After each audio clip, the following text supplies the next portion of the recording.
Buenas tardes. Damos gracias a Dios una vez más por permitirnos podernos congregar en su nombre. Les invito a abrir sus Biblias en la porción que da paso al mensaje en esta tarde. Y estamos en el Evangelio de Mateo, capítulo 16.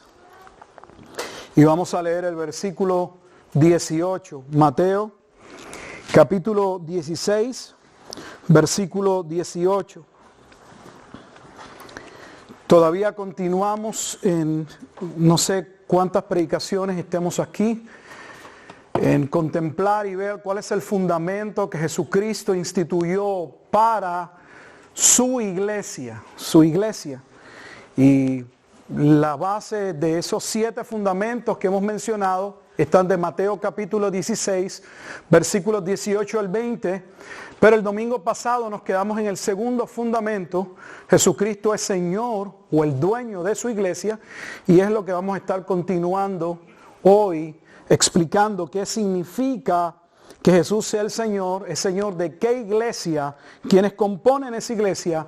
¿Qué enseña el Nuevo Testamento con relación a esa iglesia? Así que leemos Mateo 16, versículo 18. En ese versículo 18 dijimos se hallan los primeros 4 fundamentos de la iglesia. Mateo capítulo 16, versículo 18 lee de la siguiente manera.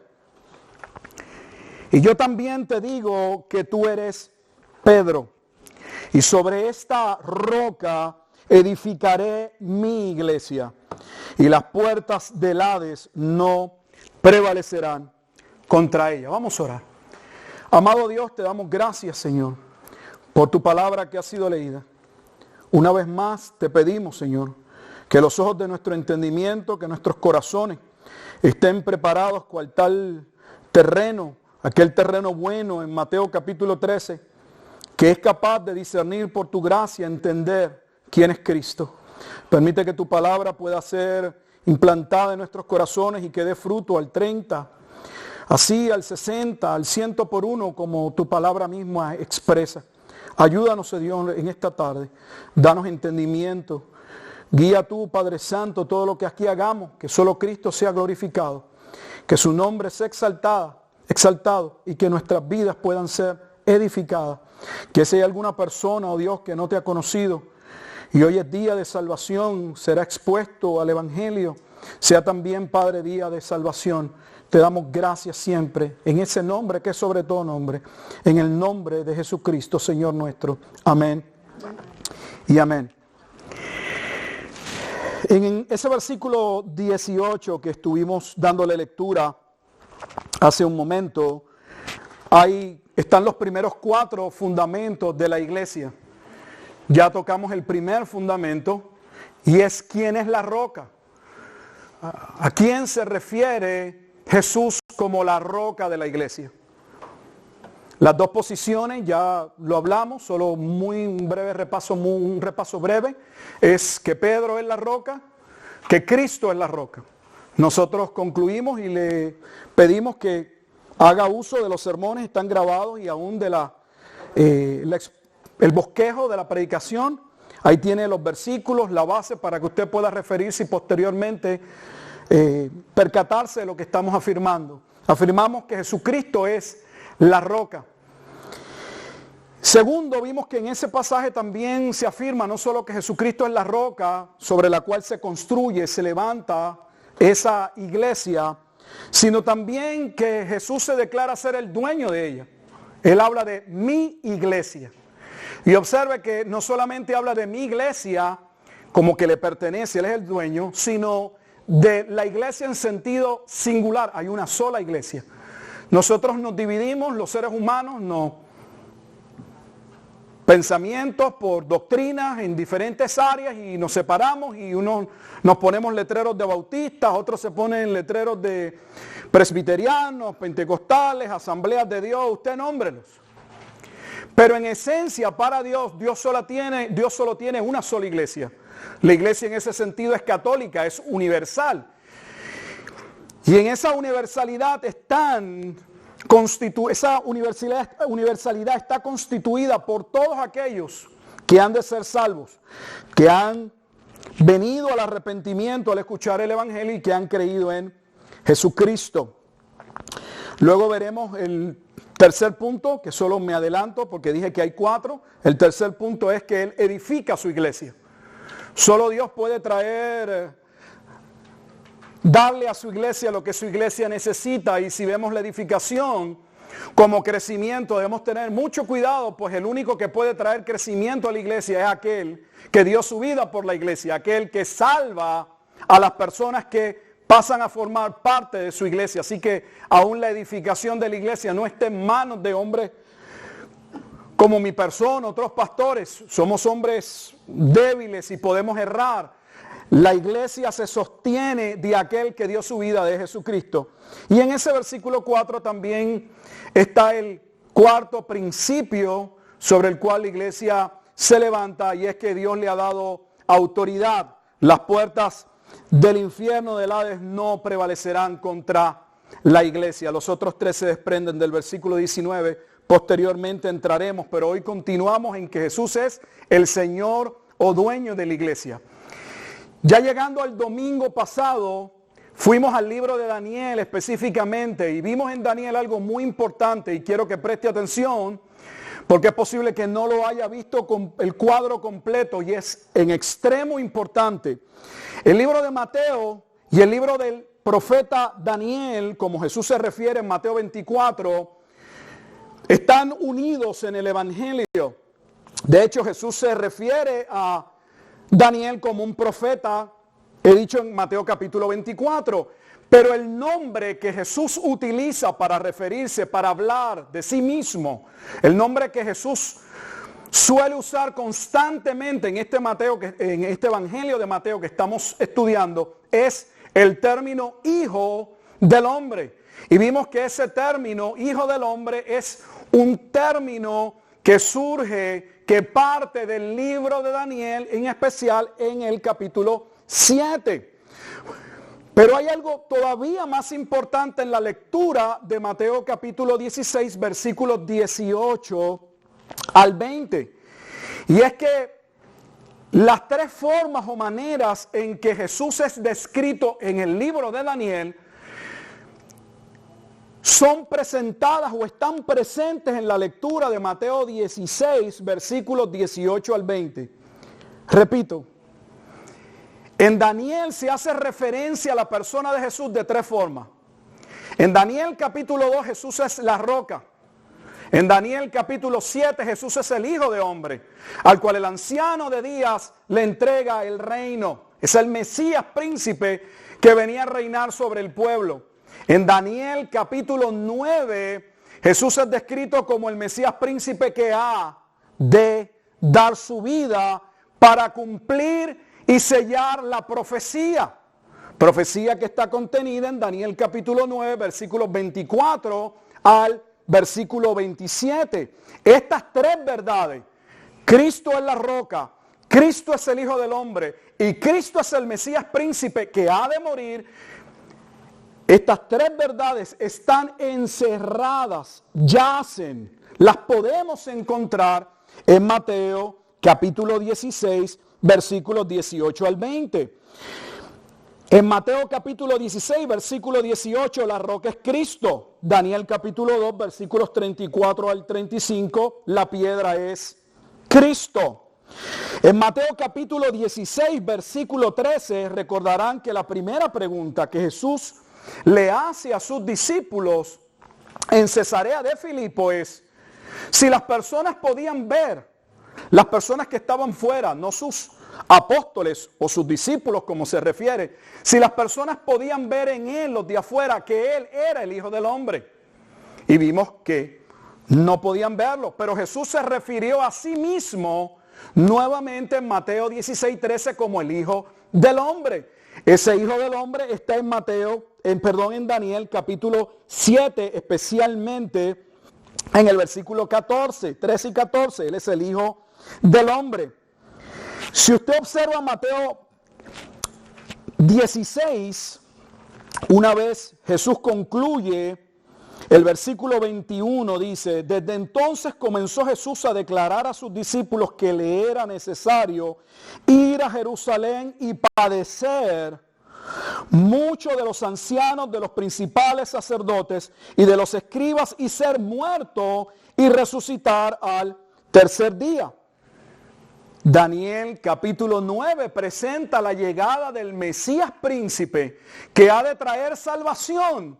Pero para que exista salvación, ese Mesías príncipe ha de morir. O sea, el cuadro completo del libro de Daniel, Cristo la roca, Cristo el Hijo del Hombre, Cristo el Mesías príncipe que muere, esas tres verdades profetizadas por Daniel que habrían de cumplirse, Mateo está diciendo que se cumplen todas y cada una de ellas en la persona de Jesucristo. Eso es en extremo importante. En esta segunda afirmación o fundamento de la iglesia, basada en esa frase en Mateo 16, 18, mi iglesia, dijimos que ese término mi iglesia tiene dos connotaciones que no se pueden separar. Van de la mano una de la otra. ¿Cuáles son esas dos connotaciones? Que la iglesia es ¿qué? Una. Ya lo hemos dicho, Jesús habla de la iglesia en singular, es una. Y segundo, le pertenece. Cada vez que la Escritura hace mención de la obra de Dios en Cristo, siempre habla de la iglesia en singular. Únicamente encontramos el término eclesia en plural cuando se hace referencia a personas congregadas en el nombre de Jesucristo en algún lugar específico. En otras palabras, que se usa la iglesia en sentido plural cuando se refiere a congregaciones como hoy conocemos, ¿qué? Locales. Se habla de las iglesias, por ejemplo, tenemos en Apocalipsis, capítulo 2, y tenemos el mensaje ¿a qué? A las iglesias, 2 y 3. Hay 7 iglesias de Asia Menor a las cuales Jesucristo les envía un mensaje por medio de Juan, el apóstol. Y se habla de las iglesias en plural, pero en plural no refiriéndose a que la iglesia pueda ser dividida, hay varias iglesias, sino las iglesias en sentido de comunidades de cristianos localizados en diferentes partes de aquel imperio. Eso es sumamente importante. La iglesia es una y segundo le pertenece. Hoy queremos hacer algo que no sé si nos va a dar el tiempo, pero me gustaría que pudiéramos ver en el Nuevo Testamento, si es posible, en labios de 3 apóstoles, Pablo, Pedro y Juan, que la Biblia es clara, categórica, concluyente, no deja espacio a duda de que existe una sola iglesia.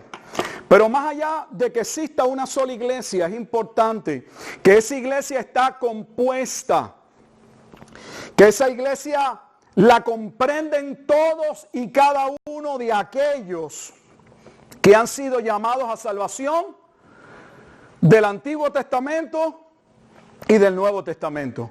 Hay una idea muy general, posiblemente usted esté aquí y es lo que usted ha escuchado, es lo que le han enseñado, de que la iglesia surgió en el Nuevo Testamento, de que la iglesia es algo nuevo en el Nuevo Testamento. Eso es una enseñanza muy general, pero es una enseñanza equivocada. Ya nosotros explicamos que ese término iglesia se usaba y se usó por lo menos unos 200 años antes de Cristo, cuando se traduce el Antiguo Testamento de hebreo al griego. Y cada vez que se hacía mención de la asamblea de Dios, de la congregación de Dios, o sea, del pueblo de Dios convocado por Dios en el Antiguo Testamento, esa palabra hebrea fue traducida como la eclesia. Y esa eclesia es la misma eclesia a la que Dios se refiere, pues esa eclesia no se refería a Israel como nación, sino a aquellos que son llamados por la gracia de Dios y convocados por Dios a pertenecer a su pueblo. Vamos a ir a la carta a los Efesios y vamos a ver qué Pablo tiene que decirnos con razón, con relación a la iglesia, su naturaleza, que la iglesia es una y en especial que esa iglesia está compuesta por judíos y gentiles, que no hay tal división y que Jesús es dueño y señor de una sola iglesia. Vamos primero a Efesios capítulo 1, versículos 22 al 23.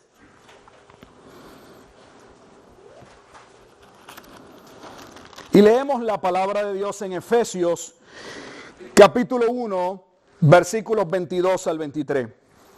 Quiero que preste atención porque aunque los voy a llevar a la primera mención dentro de esta carta o epístola, en la que Pablo se refiere a la iglesia, usa el término iglesia. La iglesia ya está descrita mucho antes del versículo 22 al 23, solo que aquí se usa la palabra iglesia y lo vamos a ver, espero que lo pueda ver. Efesios capítulo 1, versículo 22 al 23 lee de la siguiente manera. Y sometió todas las cosas bajo sus pies y lo dio por cabeza sobre todas las cosas a la iglesia, la cual es su cuerpo. Recuerda que dijimos que el término mi iglesia o la expresión mi iglesia tiene dos connotaciones que no se pueden ¿qué? Separar. Y las estás leyendo, tal vez no te has percatado. Él es el Señor de la iglesia, no solo de la iglesia, Él es Señor sobre todas las cosas. Pero Dios lo puso por cabeza sobre la iglesia y observe que se refiere a la iglesia como una. Es una iglesia y le pertenece a Cristo. Vuelvo a leer, preste atención a la palabra de Dios, porque nosotros no tenemos nada que decirle, sino referirlos a la Escritura. Es Dios quien tiene que hablar a su iglesia. Y sometió todas las cosas bajo sus pies. ¿Bajo los pies de quién? Viene hablando de Cristo. Y lo dio por cabeza sobre todas las cosas.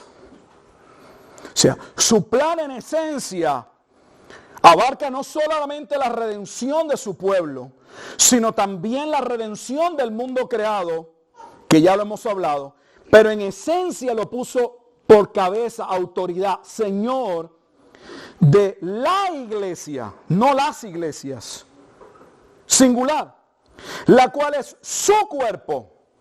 No hay dos cuerpos, hay un solo cuerpo. La plenitud de aquel que todo lo llena en todo. Así que Efesios capítulo 1, versículos 22 al 23, podemos ver allí en labios del apóstol Pablo que la iglesia es una. Y segundo, que le pertenece, tiene como Señor, es autoridad en la iglesia, ¿quién? Cristo. No una denominación. La iglesia puede tener un pastor, pero él no es la autoridad. Es autoridad en la iglesia en términos de la enseñanza, del don que Dios le ha dado en la ejecución del mismo sobre la congregación local. Pero aún esa autoridad no proviene de él. La autoridad descansa en que él predique la Escritura. Porque es la palabra de Dios la autoridad. No está en el hombre, está en Dios. Ahora, si nos preguntamos, ¿quiénes son la iglesia? Vimos que Efesios 1, 22 al 23 habla de esa obra gloriosa de Cristo, de su resurrección y que Dios lo colocó como Señor de todas las cosas. Sobre todo, por cabeza de la iglesia, la cual es su cuerpo. Ahora, ¿quiénes son la iglesia? ¿Quiénes componen la iglesia? La contestación a esa pregunta está en Efesios capítulo 1. Ahora la vamos a ver en el versículo 3 al 6.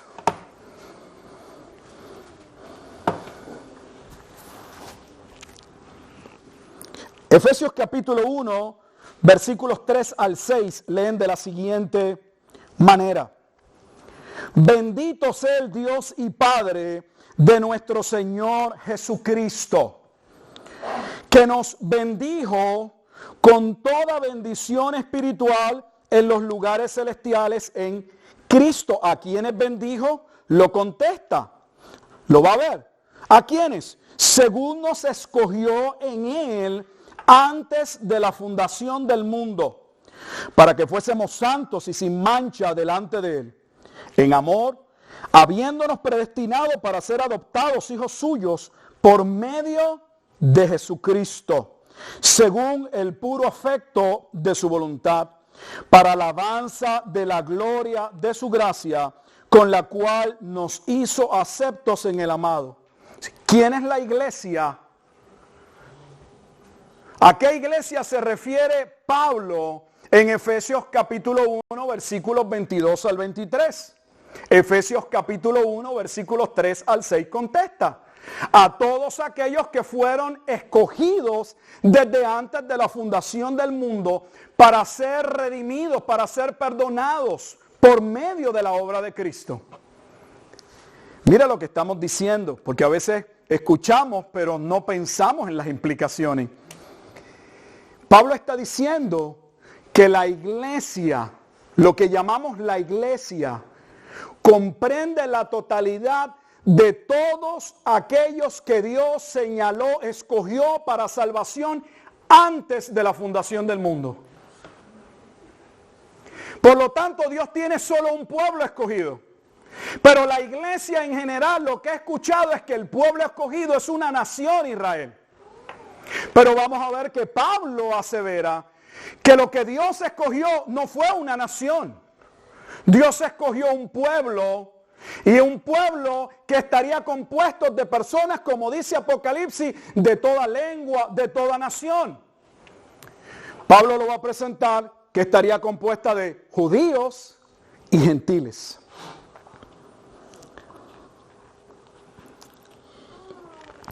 Se desprende de Efesios 1:3 que la iglesia está compuesta nuevamente por todos los que fueron escogidos. ¿Desde cuándo? Desde antes de la fundación del mundo.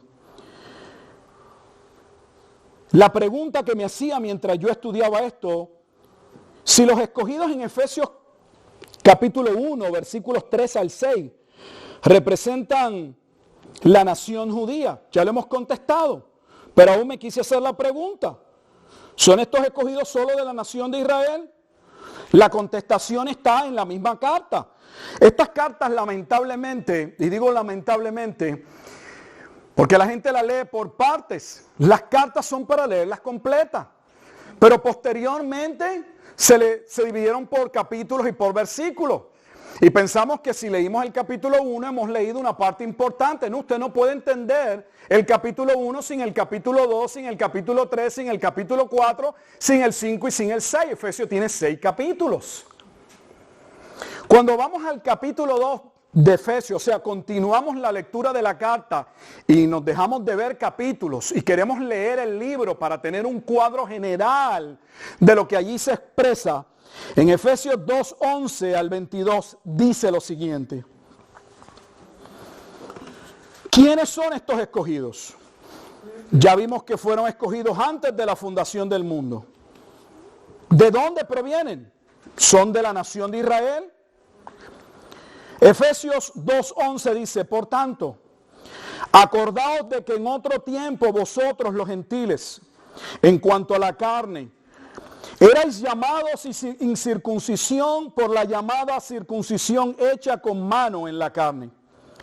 En aquel tiempo estabais sin Cristo, alejados de la ciudadanía de Israel y ajenos a los pactos de la promesa, sin esperanza y sin Dios en el mundo.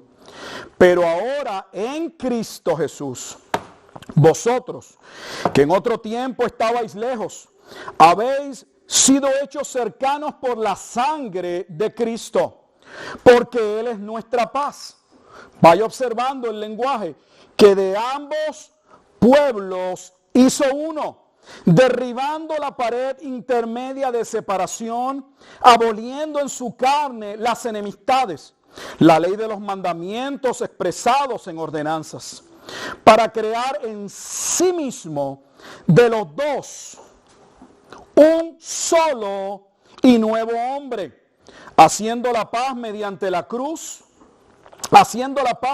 y mediante la cruz reconciliar con Dios a ambos en un solo cuerpo, matando en ella las enemistades. Y vino y anunció las buenas nuevas de paz a vosotros que estabais lejos y a los que estaban cerca, porque por medio de él los unos y los otros tenemos entrada por un mismo espíritu al Padre.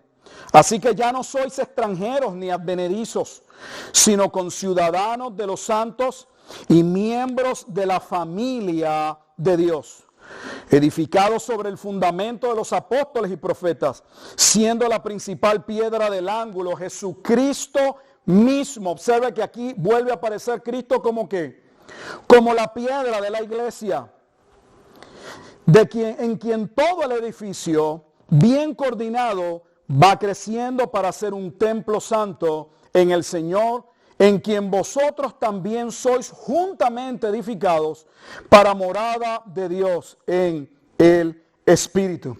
Observe que Efesios 2:14 dice que de ambos hizo un solo pueblo. En Efesios 2:15 dice que de ambos hizo un solo y nuevo hombre. En Efesios 2:16 dice que forman un solo cuerpo. En Efesios 2:18 dice que uno y el otro tienen entrada por un mismo espíritu al Padre. Efesios 2:19 dice que los gentiles son conciudadanos de los santos, o sea, ciudadanos de la misma manera que son los judíos creyentes. Efesios 2:19 dice miembros de la familia de Dios. Dios tiene una sola familia, no dos familias. Efesios 2:21 dice que todos forman un edificio. Entonces Efesios capítulo 2 nos muestra que esos escogidos que Dios señaló en la eternidad no eran de exclusividad judía. En ellos estaban ya incluidos los gentiles. Esto es de extrema importancia porque ahora vamos a Efesios capítulo 3. Y en Efesios capítulo 3, hablando del tema de la iglesia, Pablo continúa en una carta con una profunda doctrina eclesiológica, o sea, de la iglesia. Ahora nos va a decir que los gentiles no son un movimiento nuevo o un plan que Dios desarrolla posteriormente en Cristo, sino que era parte de un misterio que Dios se reservó, pero que los gentiles estaban ya incluidos en ese pueblo que Él escogió en Efesios capítulo 1, versículo 4. Vaya conmigo a Efesios capítulo 3, seguimos en la misma carta a los Efesios. Para aquellos que nos están escuchando por primera vez, especialmente la visita, es posible que usted tenga esta noción, esta idea, y lo haya aprendido en su iglesia, de que la iglesia vino como consecuencia del rechazo masivo de Israel al Mesías. Eso es lo que se enseña. Hay un sinnúmero de teólogos, comentaristas, que afirman que Jesús era el Mesías de Israel, que Jesús venía a cumplir las profecías que Dios le había dado exclusivamente a Israel, y que esas profecías son solo para Israel, pero que al Mesías encarnarse y darse a conocer al pueblo de Israel, y el pueblo de Israel en su mayoría rechazarlo hasta el punto de que leemos en los evangelios, le acusaron de ser una persona que era un blasfemo y merecía la muerte por creerse ser Dios. Sabemos que le condenaron a muerte. Algunas personas alegan, cristianas, que cuando Dios ve el rechazo de su pueblo, su nación escogida, al Mesías, decide abrir un espacio, una ventana, para que los gentiles que no estaban incluidos en el plan pudiesen tener la oportunidad de salvarse por medio de la obra del Mesías. ¿Es eso lo que estamos leyendo aquí? ¿Todavía falta más? No, no es lo que estamos leyendo. La iglesia del capítulo 1 al final representa a los elegidos. Los elegidos en el capítulo 2 representan a judíos y gentiles unidos claramente en un solo pueblo, en una familia, en un solo hombre. ¿Cuándo Dios decidió esto? Ya sabemos que lo decidió en la eternidad, porque la totalidad de la iglesia fue decidida ¿cuándo? Antes de la fundación del mundo. Lo que Pablo sí enseña en Efesios capítulo 3, y vamos a leerlo, es que Dios mantuvo ese misterio de que los gentiles participarían completamente en la misma categoría y serían herederos de las mismas promesas que los judíos que habían creído en Cristo.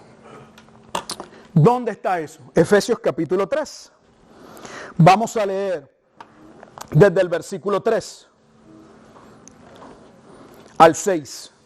Esta lectura es en extremo importante. Mira lo que dice la Escritura. Es más importante que usted anote, marque y que luego usted haga como la iglesia de Berea. En el libro de los Hechos. Los bereanos escucharon a Pablo y luego se sentaron a ver si lo que Pablo había afirmado correspondía con lo que las Sagradas Escrituras enseñaban. Efesios 3, versículo 3 lee de la siguiente manera. Pablo dice que por revelación me fue declarado el misterio. ¿Qué misterio le fue declarado a Pablo? Como antes lo he escrito. ¿Cuándo Pablo había hablado de el misterio? ¿En una carta anterior? No, en los capítulos 1 y 2. O sea, Pablo ahora nos dice cuando llega al capítulo 3 que la iglesia, la naturaleza de la iglesia, quienes componen la iglesia, ¿cómo fue salva la iglesia? Capítulo 2. Y en especial la inclusión de los gentiles dentro de esa iglesia era un misterio. Pero un misterio que ahora, ¿qué? Va a ser revelado. Dice nuevamente, leyendo lo cual podéis entender cuál sea mi conocimiento en el misterio de Cristo. Misterio, Pablo reconoce, oiga lo que dice, misterio que en otras generaciones, en otro qué, en otro tiempo, no se dio a conocer a los hijos de los hombres. No estaba claro. Pero vamos a ver que aunque Dios no fue explícito en esto, sí dejó evidencia. Porque Romanos 4 y Gálatas 3 son evidencia de que Dios había decidido de antemano que los gentiles formasen parte de la bendición que traería aquel que sería la simiente que se le profetizó a Abraham. Vamos a verlo. Pero ahora dice, como ahora es revelado a sus santos apóstoles. O sea, Pablo dice, Dios me reveló este misterio, pero no es un misterio que es solamente algo que yo vine a conocimiento. Es algo que Dios también trajo a conocimiento ¿a quiénes? A los demás apóstoles. Y está constatado en el libro de los Hechos. ¿Cuándo Dios trae a conciencia a Pedro del misterio de los gentiles? Hechos capítulo 10. Cuando Pedro tiene aquel momento en el lienzo que ve aquella visión y que posteriormente es enviado a casa de Cornelio. Cuando Pedro predica en casa de Cornelio y ve que acontece algo parecido al día de Pentecostés, Pedro se convence que toda la visión que había tenido, aquellos hombres que habían sido enviados, la proclamación de la palabra de Dios en casa de Cornelio, no era una mera experiencia que Dios quería que Pedro tuviese como parte de su ministerio, sino cumplía el propósito de que Pedro abriese sus ojos y entendiese que la iglesia nunca había sido de exclusividad judía. Al punto que esa experiencia de Hechos capítulo 10 es la experiencia que Pedro posteriormente va a traer cuando la iglesia se reúne en Hechos capítulo 15 a dilucidar, a debatir, a hablar Si los gentiles debían pasar, se les debía permitir ser parte de la iglesia. Y Pedro mismo testifica que nadie se debía oponer a lo que claramente Dios había manifestado. Así que esto es importante lo que le estoy diciendo, porque no es algo que alguien diga, no, esto es una doctrina paulina. No, no es doctrina paulina. Pablo reconoce que Dios le dio conocimiento de ese misterio, personalmente. Pero dice, no es un conocimiento mío, no es algo subjetivo que es lo que yo pienso, como yo lo veo. Los otros apóstoles también, Dios los ha traído a conocimiento de esta verdad. ¿Cuál es la verdad? Ahora voy a decir la verdad. Que los gentiles son coherederos y miembros del mismo cuerpo. El cuerpo que hablaba en Efesios 2, que hablaba de un solo cuerpo, es el mismo. Del mismo cuerpo y copartícipes de la promesa en Cristo Jesús por medio del Evangelio. O sea, nosotros tenemos una comunidad de teólogos y de iglesias, comentaristas que afirman que la iglesia es una entidad nueva creada a partir del rechazo de los judíos a su Mesías. Y tenemos en Efesios a un judío llamado Pablo, de los fariseos, de la secta más rigurosa, que exactamente eso era lo que Pablo creía. Por eso Pablo persigue a la iglesia en el libro de los Hechos, porque creía que aquellos que se llamaron el camino y posteriormente se les denominó como los cristianos en Antioquía, eran una desviación del judaísmo, ni tan siquiera un nuevo grupo, sino una herejía dentro del judaísmo. Para ese hombre, Dios le da una experiencia. Está en Hechos capítulo 9. Y Dios lo llama a ser apóstol a los gentiles. Y mientras Pablo, si usted ha leído el libro de los Hechos, viene a conciencia y tiene problemas en cada ciudad, en cada sinagoga que predique el Evangelio. Pablo ve que mientras en cada sinagoga se cierran las puertas a las 3 semanas, al mes, al año, al tiempo que fuera, el libro de los Hechos va dando testimonio que Pablo sale de cada sinagoga y una vez recibe el rechazo en una ciudad, le predica el mensaje a los gentiles y empieza a ver la apertura del Evangelio a los gentiles. Esto está testificado en la Escritura.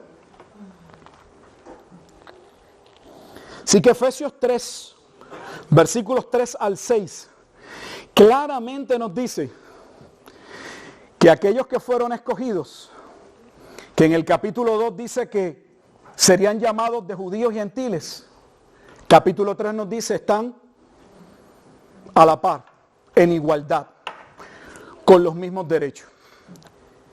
Esto es por encima, porque Efesios es todavía más profundo en su exposición sobre lo que es la iglesia. Pero vamos a pasar a Efesios capítulo 4. Todo esto enmarca que la iglesia es ¿qué? Una. Dios no tiene dos pueblos. El pueblo de la nación de Israel y el pueblo de los cristianos. Si eso es lo que usted ha creído, lamento decirle que ha creído una mentira. Eso no es lo que enseña la Escritura. Mire ahora lo que Pablo va a afirmar en el capítulo 4. Y lo dirijo al capítulo 4 para que pueda llegar fácil, pero deberíamos poderla leer sin capítulos. Empiezo en el versículo 1.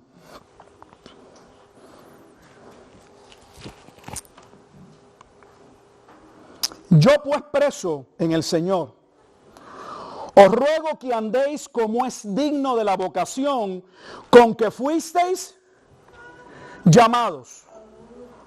O sea, Pablo les recuerda que su llamado había sido un llamado por gracia, constituido, destinado desde antes de la fundación del mundo, y los llama a vivir de acuerdo a lo que son, ahora eran hijos de Dios. Con toda humildad, versículo 2, y mansedumbre, soportándoos con paciencia los unos a los otros en amor, solícitos en guardar la unidad del Espíritu en el vínculo de la paz. Observe cómo todo lo comparten. Un cuerpo, un espíritu. Como fuisteis también llamados en una misma, no hay dos esperanzas, una misma esperanza de vuestra vocación. ¿Existe cuántos señores? Un Señor, una fe, un bautismo, un Dios y Padre de todos, el cual es sobre todos y por todos y en todos. Entonces, cuando uno lee Efesios capítulo 4, versículos 1 al 6, ¿quiénes son los que tienen que armonizar y darse cuenta que son uno? Por lo general usted va a escuchar Efesios capítulo 4. Esto es lo que usted va a escuchar y lo invito a que usted busque información.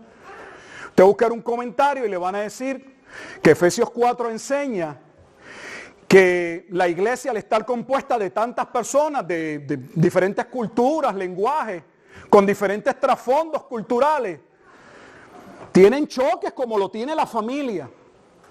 Y que Pablo le está diciendo a esa iglesia que busquen, que entiendan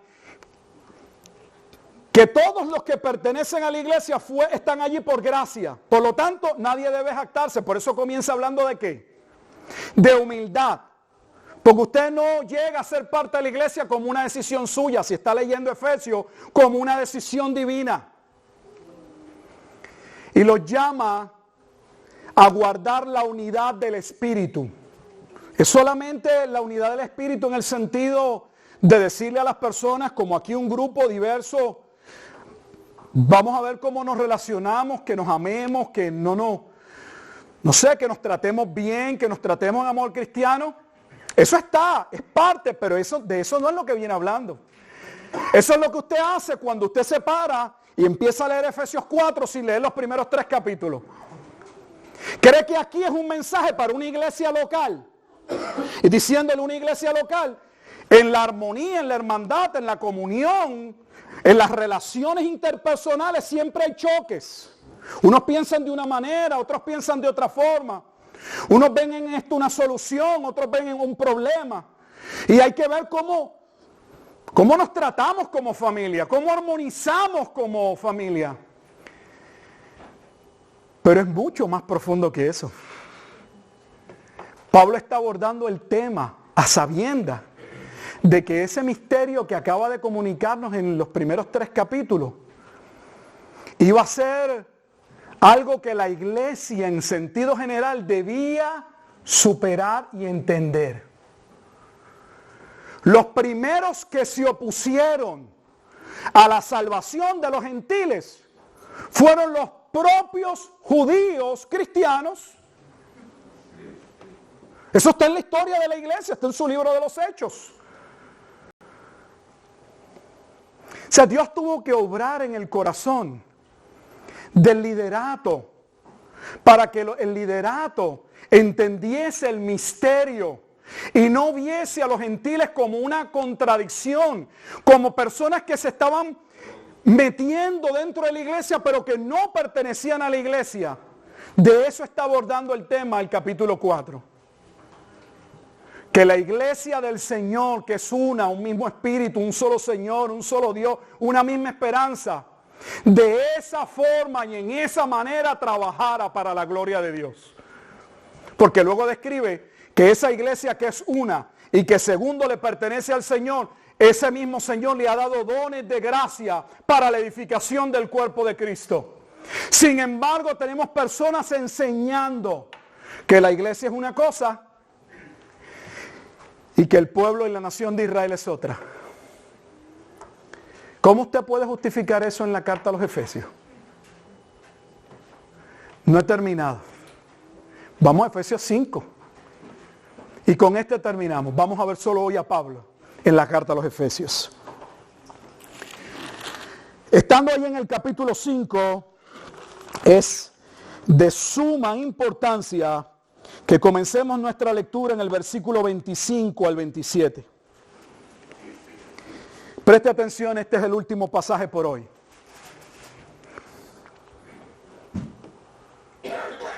Vamos a leerlo. Maridos, amad a vuestras mujeres, así como Cristo amó a la iglesia. O sea que esta iglesia que Jesús ama, dentro de la carta de Efesios, son los mismos escogidos amados en el capítulo 1. Recuerda que el capítulo 1 comienza hablando de aquellos que Dios amó antes de la fundación del mundo. La iglesia no es un grupo diferente en la carta a los Efesios. La iglesia es la totalidad de los escogidos antes de la fundación del mundo, amados por Dios en Cristo. Mire lo que dice.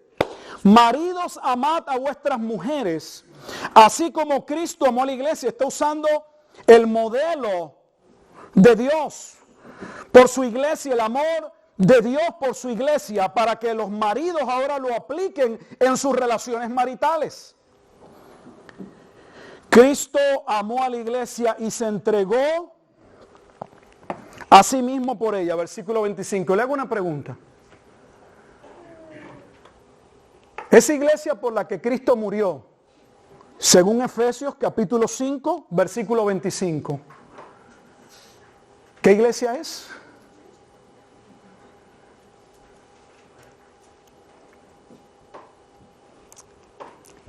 Los proponentes de que el pueblo de Israel es una cosa y la iglesia es otra cosa, nos dicen que Cristo vino a darse, ¿por qué? Él era el Mesías ¿de quién? ¿De Israel? Pero Pablo no nos está diciendo que Cristo vino a morir por Israel. Observe la importancia de Efesios 5:25. Pablo no está afirmando Cristo se manifestó para salvar a Israel. Cristo se manifestó y se entregó por la iglesia. Amén.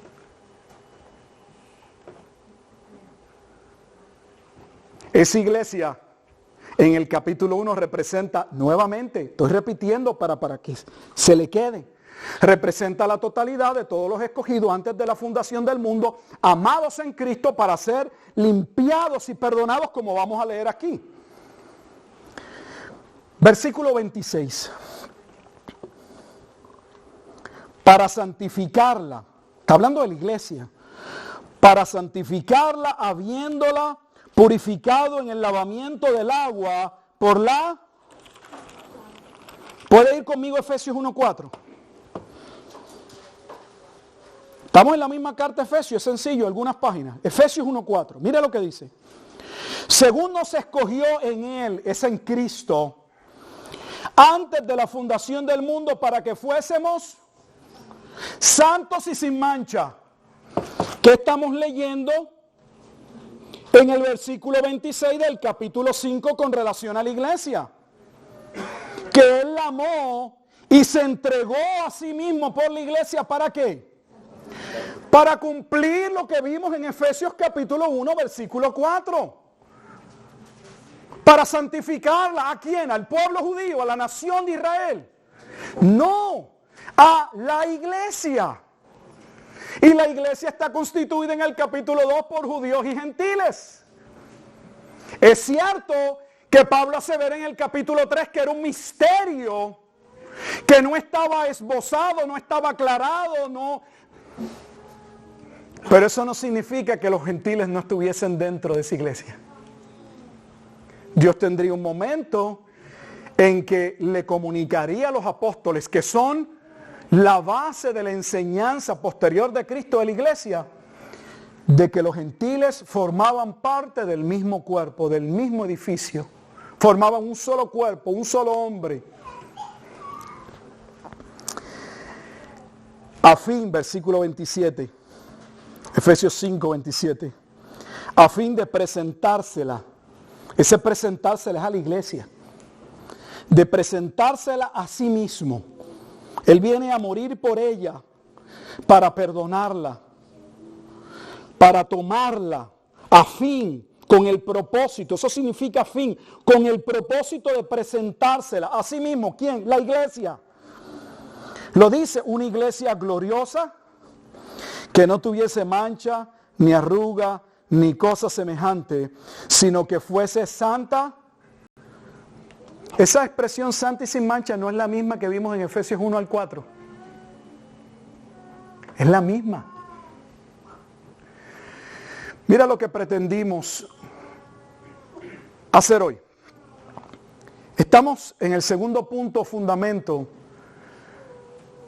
de qué es la iglesia. En Mateo capítulo 16, versículos 18 al 20. Y estamos tratando de presentar la evidencia bíblica de que esa expresión, mi iglesia, tiene dos connotaciones nuevamente. Es una, no hay dos iglesias, no hay tres iglesias, hay una iglesia. Y la iglesia que hay, la única, le pertenece, el dueño, el Señor Cristo. ¿Qué hicimos hoy? Fuimos a la carta a los Efesios para ver en la carta más eclesiológica. No hay ninguna carta con mayor profundidad de la naturaleza de la iglesia en labios de Pablo que la carta a los Efesios. Para ver cómo Pablo articula, expresa, propone, presenta a la iglesia. ¿Cómo lo hace? Les resumo. La iglesia capítulo 1, Efesios 1, está constituida por todos y cada uno de aquellos que Dios escogió en amor en Cristo para ser perdonados, para ser purificados. ¿Quiénes componen esa iglesia en el capítulo 2?